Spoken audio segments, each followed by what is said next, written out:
Vamos a continuar, hermanos, con esta lección muy interesante sobre que para todo hay una primera vez.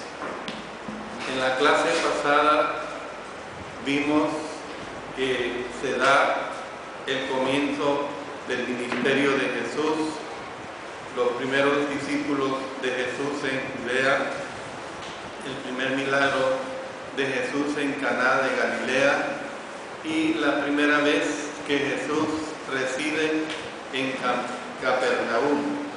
Vimos el primer milagro, la primera vez que Jesús ejecutó este milagro. Ahora, hermanos, vamos a ver lo que concierne siempre a una primera vez, y se refiere ahora a la primera Pascua. Y esto lo vamos a estar estudiando en el Evangelio de Juan, en los versos 13 al 25 del capítulo 2. Allí vamos a estar estudiando sobre esta primera Pascua. Jesús, hermanos, tuvo que abreviar su estadía en Capernaum con el fin de asistir a la fiesta de la Pascua. La fiesta de la Pascua conmemoraba cuando Dios pasó por encima de los israelitas allí en Egipto, que habían untado con sangre de cordero el dintel y los dos postes de su puerta. Y esto si ustedes quieren documentarse más acerca de este acontecimiento histórico, lo tenemos en Éxodo capítulo 12, versos 1 hasta el 28. Podemos estar seguros de que Jesús había estado asistiendo regularmente a esta fiesta desde que tenía la edad de los 12 años. Si vamos al Evangelio de Lucas, en el capítulo 2, especialmente en los versos 41 y 42, ahí se nos da claramente esta descripción. Iban sus padres todos los años a Jerusalén en la fiesta de la Pascua, y cuando tuvo 12 años subieron a Jerusalén conforme a la costumbre de la fiesta. O sea que para el Señor Jesús, para el niño, pues Jesús no era totalmente nuevo, y no digamos cuando él ya es un adulto de 30 años.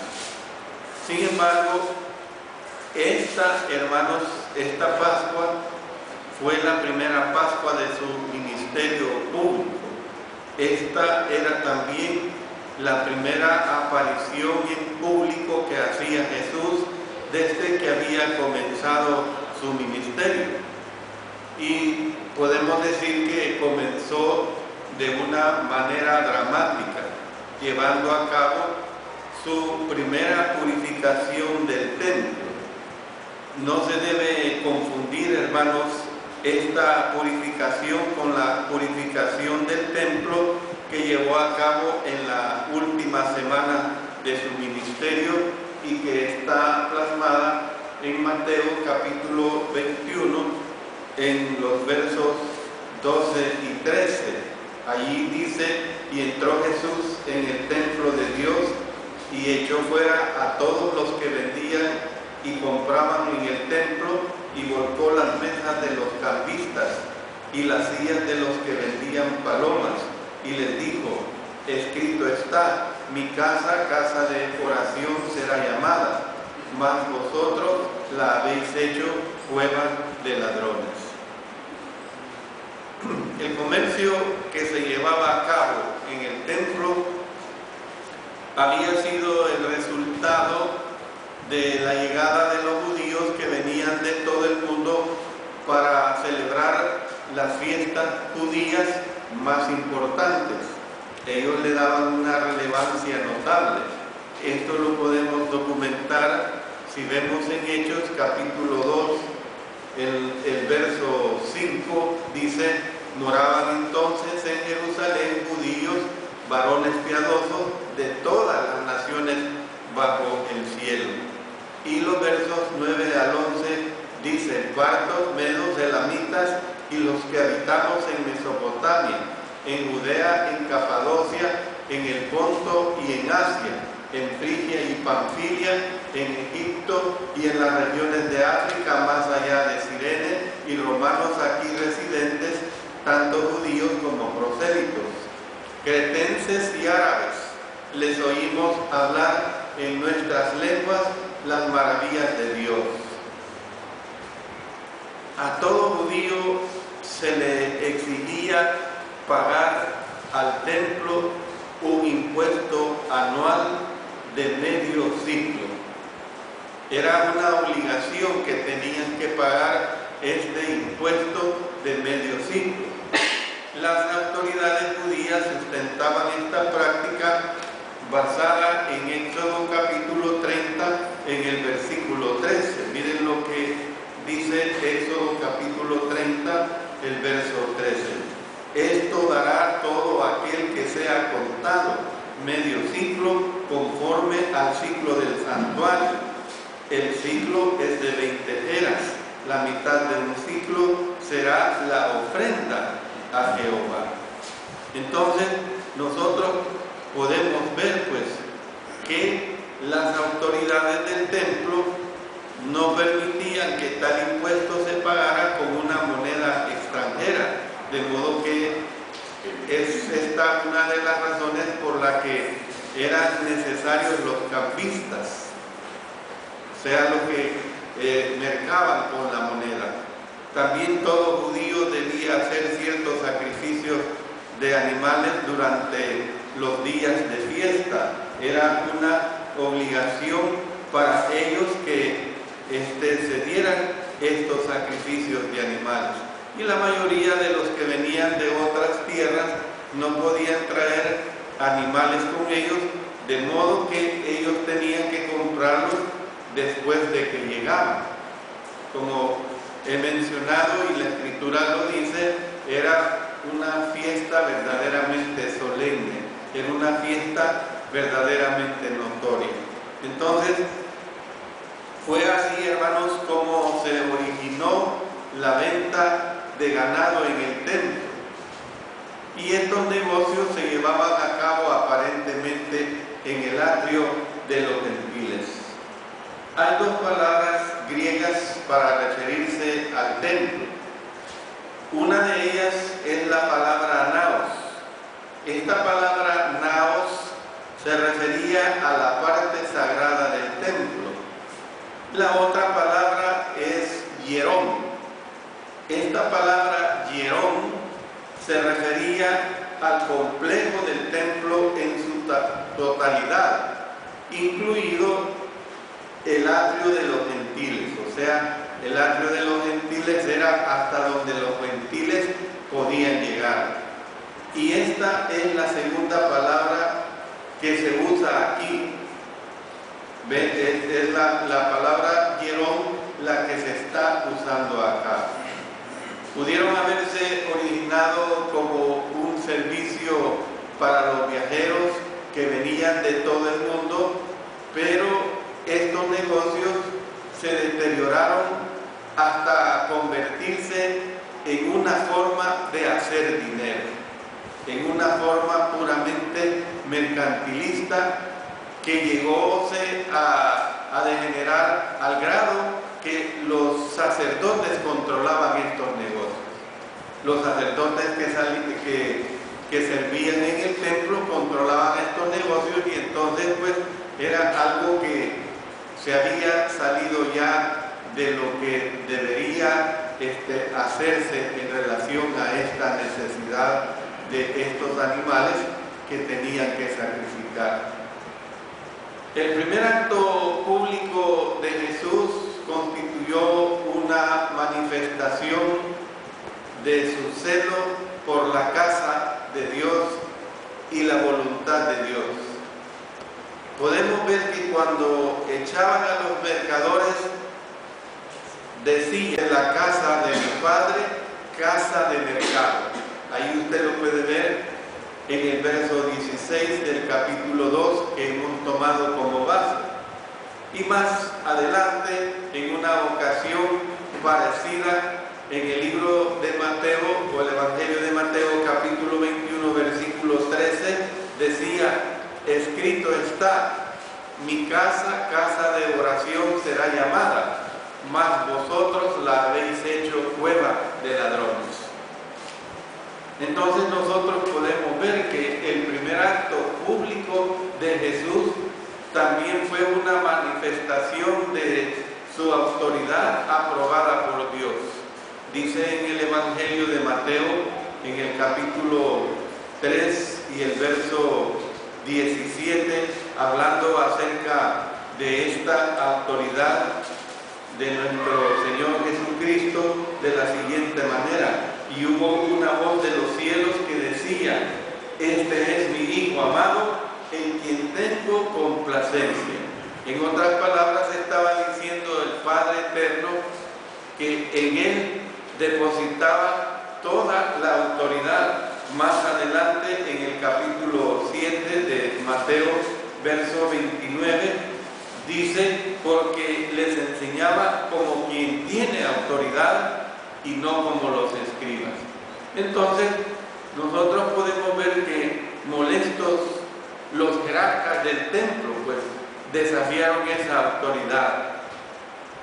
Hay una versión que se conoce como la Nueva Traducción Viviente, que habla de esta manera: ¿qué derecho tienes de hacer estas cosas? Una pregunta que le hicieron los judíos. Y si tienes autoridad de Dios, decían los judíos, muéstranos una señal milagrosa para probarlo. Ya imagínense que habíase dado el primer milagro. El primer milagro donde había convertido el agua en un vino de primera calidad. Ya había una señal, pero todavía continuaban pidiendo señales, porque así fue la conducta de ellos, así se comportaron ellos. Entonces, a los que estaban dispuestos a ver y a creer, Jesús les daría muchas señales durante su ministerio. Dice aquí en el Evangelio de Juan, en el versículo 23 de este capítulo 2, versículo 23, estando en Jerusalén en la fiesta de la Pascua, muchos creyeron en su nombre, viendo las señales que hacía. Entonces nosotros podemos ver que a aquellos que estaban dispuestos a ver, aquellos que estaban dispuestos a creer, Jesús de plena voluntad les daría muchas señales durante su ministerio. Pero el milagro más trascendental sería el milagro de su resurrección. Y el apóstol Pablo, cuando escribe a los hermanos en Roma, les dice en el verso 4 del capítulo 1 que fue declarado Hijo de Dios con poder según el Espíritu de Santidad por la resurrección de entre los muertos. Algo verdaderamente muy notorio, esta situación que desarrolla aquí el apóstol Pablo en relación a lo trascendental de su resurrección. Por lo tanto, cuando él les estaba diciendo: destruid este templo y en 3 días lo levantaré, él hablaba del templo de su cuerpo, pero sus enemigos le entendieron mal al pensar únicamente en el edificio, aquel edificio lujoso, aquel edificio de mármol, aquel edificio que tenía oro, aquel edificio pues que habían visto que se había construido durante mucho tiempo. Entonces nosotros podemos ver que claramente esta aceleración de Jesús causó una impresión en ellos, y la mala interpretación del anuncio fue presentada en el juicio que se le presentó al Señor Jesucristo. Por ejemplo, si vamos nosotros al Evangelio de Marcos en el capítulo 14 y el versículo 58, dice: nosotros le hemos oído decir, yo derribaré este templo hecho a mano, y en 3 días edificaré otro hecho sin mano. Entonces, nosotros podemos ver pues que ellos, aún en estos momentos, le malentendían que era lo que él estaba presentando. Mientras Jesús estuvo en Jerusalén, él hizo sus primeros milagros en público. No se nos dice la naturaleza de esos milagros, pero sí habrían incluido, por supuesto, la sanidad de muchos enfermos. No hay indicios a estas alturas de que Jesús estuviera echando demonios. El primer evento que se recoge de esta clase de milagros se encuentra en el Evangelio de Marcos, después lo transmite también en el Evangelio de Lucas, cuando él comenzó a echar demonios. Y también, hermanos, el grupo de creyentes comenzó a crecer. En el Evangelio de Juan, en el capítulo 2 y el versículo 23, dice: estando en Jerusalén en la fiesta de la Pascua, muchos creyeron en su nombre, viendo las señales que hacía. Jesús, hermanos, sabía que la fe de ellos era una fe débil. Esto es evidente. Note en los versos 24 y 25. Pero Jesús mismo no se fiaba de ellos, porque conocía a todos y no tenía necesidad de que nadie le diese testimonio del hombre, pues él sabía lo que había en el hombre. Sabía de esa debilidad, o sea, no tenía necesidad de que nadie le dijese cuán fácilmente cambia la naturaleza humana.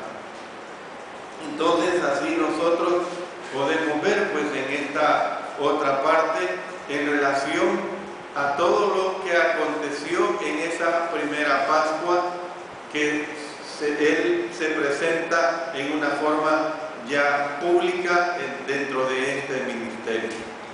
Pero, hermanos, veamos el primer discurso prolongado, y lo tenemos aquí en Juan capítulo 3, versos 1 hasta el 21.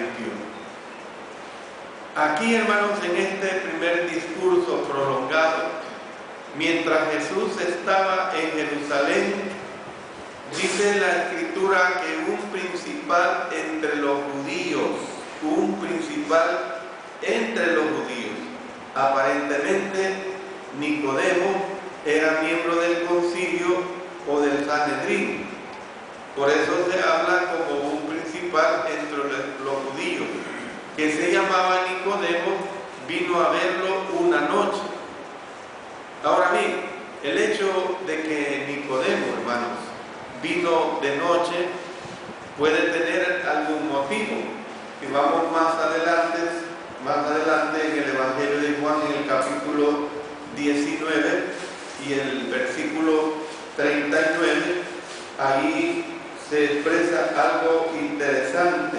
Miren lo que dice acá: también Nicodemo, el que antes había visitado a Jesús de noche, vino trayendo un compuesto de mirra y de aloes, como 100 libras. O sea, intervino pues aún en el tiempo de la crucifixión de nuestro Señor. Entonces nosotros podemos ver pues que el hecho de que Nicodemo haya venido de noche, pueden haber varias razones. Nicodemo era uno de los que habían sido impresionados por los milagros del Señor Jesús. Él se había quedado sorprendido. Aquí en Hechos capítulo 2, el verso 23, cuando dice: estando en Jerusalén, en Juan capítulo 2,